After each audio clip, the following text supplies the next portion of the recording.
get the feeling of realization in that I'm here.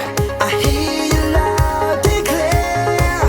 When we get lost in our own minds, you'll be keeping me near.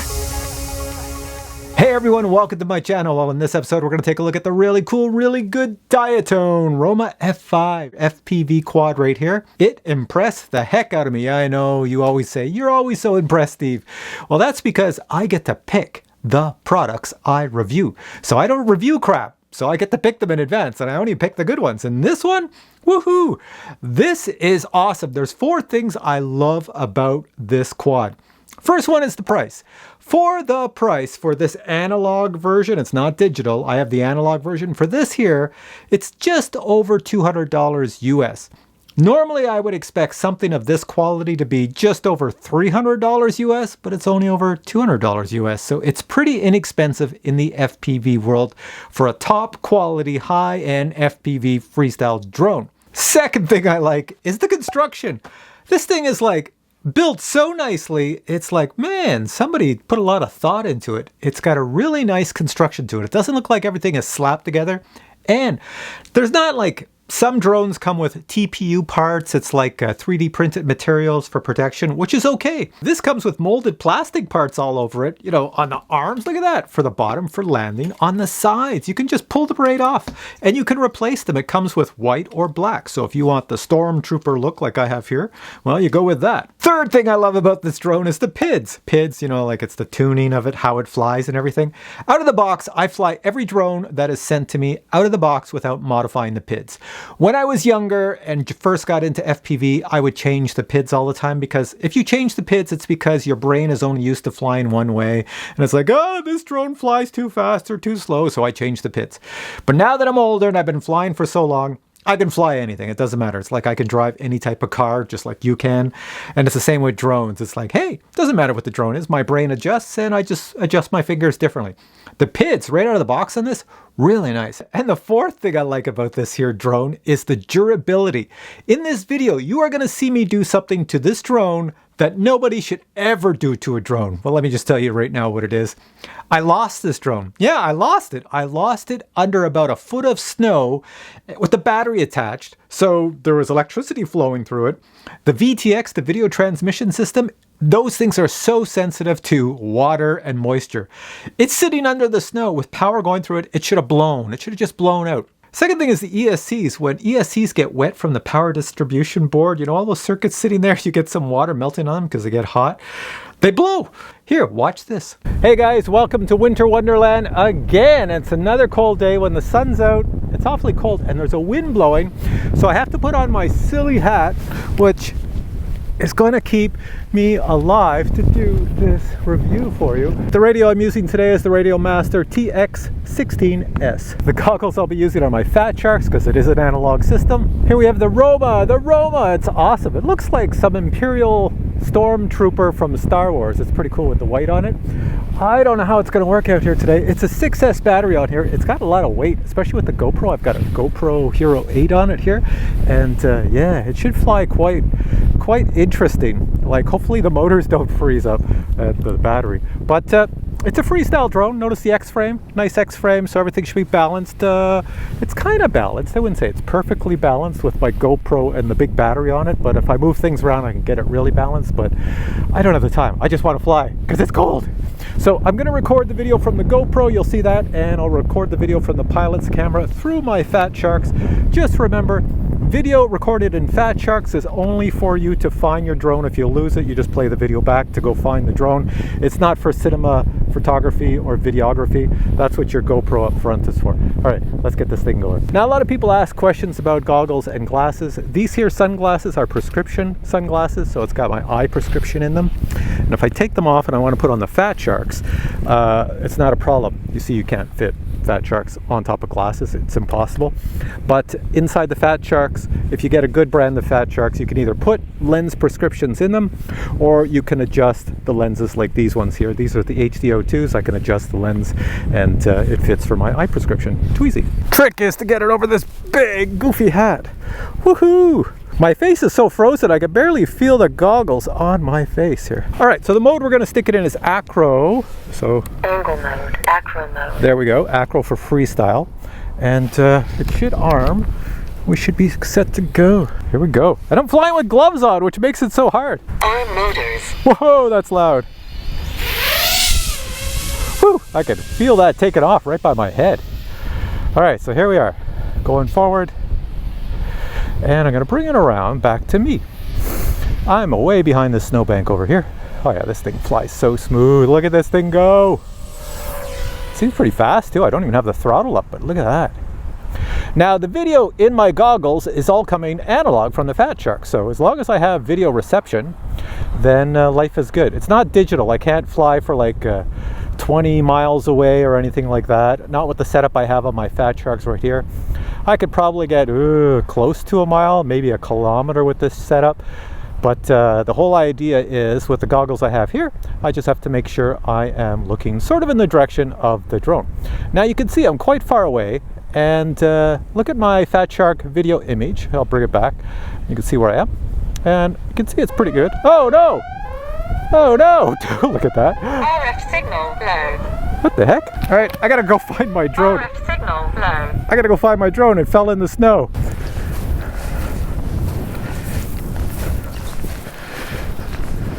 All right, I'm out here looking in this huge field for the drone.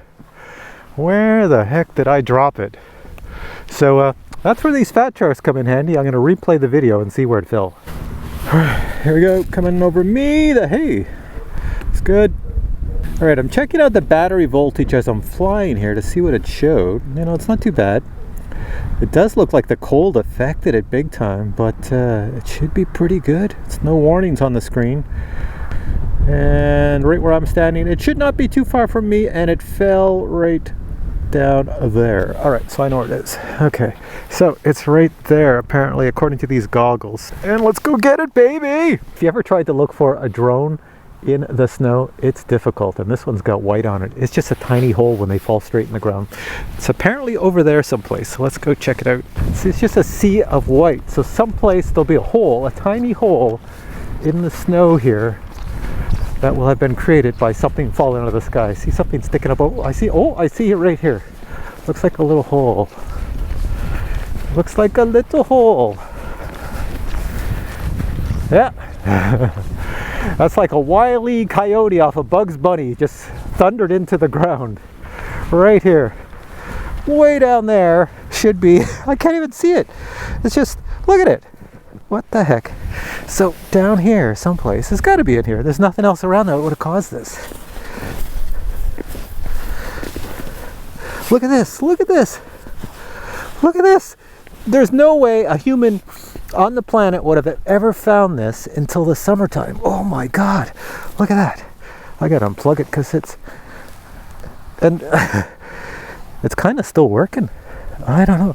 Oh, I think the GoPro froze up, so I don't know. That probably all lost itself. All right, let's just put this down and unplug it. That is insane. All right. Well, yeah, see, it was still working. Well, I'm gonna have to go take the snow out of it. I don't know if I can fly it again right today because that's gonna explode, but let's go see what I can do. That is one big snowball, but I am impressed it's still working. This is a long walk back. All right, that was a lot of walking for an old guy. I had no problem with flight. Went that way, but it's only when I went coming back, which wasn't super far away. Should have got signal right there, no problem. It's just like blink out of the sky. And this is what I ended up with. It is a frozen snowball. Look at this thing. Like, can I even get the snow off of this? You can see the wind is out here, the windshield. Even the GoPro, the Hero 8 froze up. Like, it's just frozen. It doesn't work. It's just frozen from falling into the friggin' ice cavern. If this thing works again, I will be surprised, because that was sitting in the snow with the 6S battery still providing power to it, upside down, deep underground. Hey, it's like an igloo, so you never know. Anyways, I will tell you, because I'm going to end this video now, this portion, and then the next face you'll see will probably be mine, and I'll either be flying this again or telling you like, no, I killed it. All right, check this out. So now you're wondering, did my drone survive? Was there anything I had to do to fix it? Did I break anything? And the answer is no. No, I'm so surprised. Nothing. All I did is I brought it home, knocked out all the snow out of it, stuck it in front of a heating vent so warm air would flow over it, left it there for about 4 hours. You know, it dried up everything, attached the battery, and it started right up. No problem. So this is very impressive. So you're wondering, what was the problem? Well, I figured out what the problem was. The problem was the receiver that I put inside the drone right here. You can, I'm pointing to it with my finger. See that big piece of yellow? Well, that's the cover I put over the receiver. There's a better angle. You can see the piece of yellow. So inside that piece of yellow, that shrink wrap, is the FrSky receiver. The problem was that I put the FrSky receiver and I stuck it on top of the VTX. The VTX is this thing down here, the video transmission system. So that interfered with the receiver. So to fix it, all I did was, if you take a look here, I just zip tied the receiver so that it sits up above. So you see this big gap of nothingness. That's because the receiver is up here, and it fixed the problem. Now I know somebody's gonna ask, what about your GoPro Hero 8? It stopped working. Did it break? And the answer is no, it froze solid. Yeah, it literally froze up. I brought it home. I could not get it to work until about after an hour. I warmed it up and then it started to work again. But what was really amazing was that the SD card, micro SD inside, captured all the video. It did not go corrupt due to the cold because I used, you're gonna laugh at this, I used these really cheap cards. So these are fly haul memory cards. I don't know, it's probably some knockoff brand name. I'm not sure who really makes them, but they are advertised as being micro SD cards for drones and action cameras because they withstand cold and they withstand heat and vibration, moisture, x-rays, all that good stuff, and they cost next to nothing. They're dirt cheap. So if you ever go on Banggood or all the other Chinese sites, pick yourself up a pile of these. They're really decent. I think this one's a 64 gig. They're all U3s, all made for 4K. So then I took it out for another flight on another day, which again was super cold, and it performed really well. Check this out. All right, let's try this again. It's still minus 17 Celsius outside. Man, it's cold. This goofy hat's going back on. So the drone's here at the edge of my Jeep. Take off from the back of my Jeep again. Angle mode. Acro mode. Put an Acro mode. Arm motors. It says armed. Let's see what happens. And we're off flying on a very cold, windy winter's day. Now you can see the wind is pushing the drone a little bit to the side, but overall I can keep it nice and straight. It's pretty darn decent. Notice I put the speedometer down in the left-hand corner. This drone is designed for freestyle. So if you love freestyle, you know, I'm a guy who does freestyle once in a while. You can have a lot of fun flicking it around the sky. It's not a problem. The video signal that comes back from the forward pilot camera, which you can see here on the right-hand side where it says Fat Shark recording, because I'm recording the video signal in my goggles. This is what I see. It doesn't look half bad. Doesn't matter how far away I fly, the video image that comes back is actually quite decent. So you're going to see as I'm flying around here, I'm going to do a lot of low flying because I can see objects quite clearly. Now here's a blow up of what that Fat Shark goggle image looks like.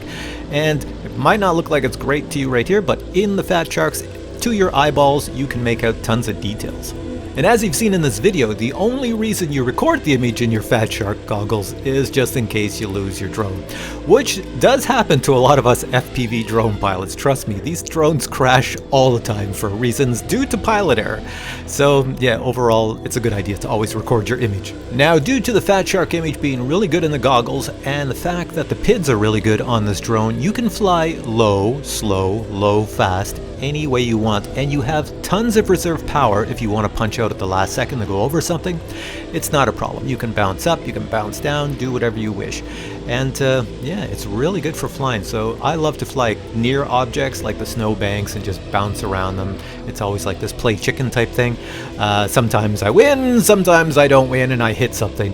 That's just the life in an FPV drone pilot. Now, if you take a look at the speedometer on the lower left, you can get some serious speed out of this drone if you want to really crank up the throttle. But for myself, I like to fly low to the ground, you know, at a moderate speed. I don't want to crank it too much because then the nose is going to tip down and I have to readjust the camera. But this is basically where I like it, and I like to fly nice and low. So here I am flying up close to me. I'm just going to buzz over, and I'm going to put the drone in the camera so you can see what it looks like. I have a camera on the back of the Jeep. It's facing right now, facing the drone, and here's what it sees. Here's my little drone bouncing around in the wind. The wind is knocking it. I'm trying to hover it, try to keep it still. It's not bad, and here I'm just coming in for a landing after a few flights, and I'm quite impressed. Yeah, I enjoyed it. It's very fast, and very easy to fly. And the battery power, not bad. You know, I put 1300 milliamp hour battery on here, and it was still going. So it's pretty decent. So the next thing I'm going to do is show you exactly what comes in the box, and let me tell you right now, you get an awful lot. A lot of drones you'll see me unbox, and you don't get a lot when they're in the FPV world, but wait till you see how much you get with this one. And I'll tell you some of the specs about this here drone. So here we go. Here we go with the quick unboxing. So this is the box your lovely little F5 is going to come in, and let me tell you right now, when you open it, you are going to be shocked because it is going to look like this. Yep, it looks like somebody just threw everything in there. Well, that's what I thought. That's a disaster, but you know, let's pull things out. So there's your drone. It looks quite decent. You do have to assemble a few parts. Now you'd assume with everything in the box you get 2 sets of props, but only 1 set plus the nuts. You also get a GoPro mount, and you get all the plastic parts to either make your drone white or black. You also get a goodie bag with a pile of stuff, and I'm not going to list everything here because there's way too much stuff in there, but you get battery straps. Let me show you a few other things. You get a beeper. I did not install the beeper on mine. That's a Finder beeper. You get a ton of nuts. You're not even going to use all these. You'll put some on to secure the props. You get instruction manual. You get a specification chart for your flight controller in case you want to do some soldering. Now, some of the out-of-the-box assembly requires that you snap white or black parts into place, put the GoPro mount on, put the rear antenna on, just screw it in place, put the props on, and use the nuts to screw them down. This is a close-up of that camera that you saw in this video. This is the Runcam Phoenix 2, which gave the really good video. You can also get a digital version of this if you want to pay more money, and you'll have better image and longer range. Here's your motor, is 2207 1700 kV, really good motors. Underneath you can see the X frame. And to the really good eye, that's where the Captain Drone logo comes from, that beautiful red X. Here we can see the flight controller. Well, you can see parts of the PDB, power distribution board. The flight controller is an F4 Mamba flight controller. It also has a 400 milliwatt Mamba transmission system, video transmission system, which for my needs seemed to work quite well. Some people might want 600 or 800, but 400 seemed to work well for me. And you can see this is not an under 250 gram quad. So as you can see, you get an awful lot of drone for very little money. If you know nothing about the FPV hobby and you've watched this, because so many people every time I review an FPV drone ask me, does the radio come with it? Do the goggles come with it? Or they ask, what radio do I need or what goggles do I need? If you want to get into the FPV hobby, I have an 11-part video series called, I think it's called FPV for Beginners. I'll put links to it below. Watch all 11 episodes and all your questions will be answered on what you need, how to get into the hobby, how to fly. So for now, what I'm going to do is I'm going to put a link to this drone. It's on the Banggood website. It comes in a 6S version, which this is, so I fly it with 6S batteries, or a 4S version. The batteries I used in this video, when you saw me flying it everywhere, were 1300 milliamp hour batteries, 6S with an XT60 connector, because that's what's on this baby. And I swear I was getting over 5 minutes with each of those batteries, flying in minus 17 degrees Celsius, which is pretty darn good. So it's not a long flyer, but it's definitely not a short flyer for a battery. And in the summertime, I think you do quite well. I'm also going to put a link to the receiver that I put inside this drone because it does not come with a receiver. A lot of FPV drones you buy, they always have a little drop-down thing that says, what receiver would you like in your drone? And then you pick which one you want. This does not have that because they let you put any receiver you want that you might have sitting around your shop floor at home. I didn't have any because I have so many drones and I'm not really into soldering receivers onto the flight controller anymore because, hey, this is the year 2021. So what I did is I just bought a receiver that is plug and play. There's a cable that comes right off the flight controller and you just take the receiver and you plug them in together, no soldering, and voila, you have the receiver and it works with any type of Taranis radio. So I'm going to put a link to that receiver below and just make sure if you get that receiver that you have some sort of radio radio that will connect to any type of Taranis receiver. So either you have a Taranis radio or you have a multi-protocol radio. This is a multi-protocol radio called the Radiomaster TX16S. There's also another one like the Jumper T18. There's all these ones, I don't know, back here. Anyways, there's lots of them on the market that will all connect to Taranis receivers. So with all of that said, I say thanks for watching this video. If you enjoyed it, please give it a thumbs up, and I will catch you in future videos with many more drone reviews. Take care. Bye.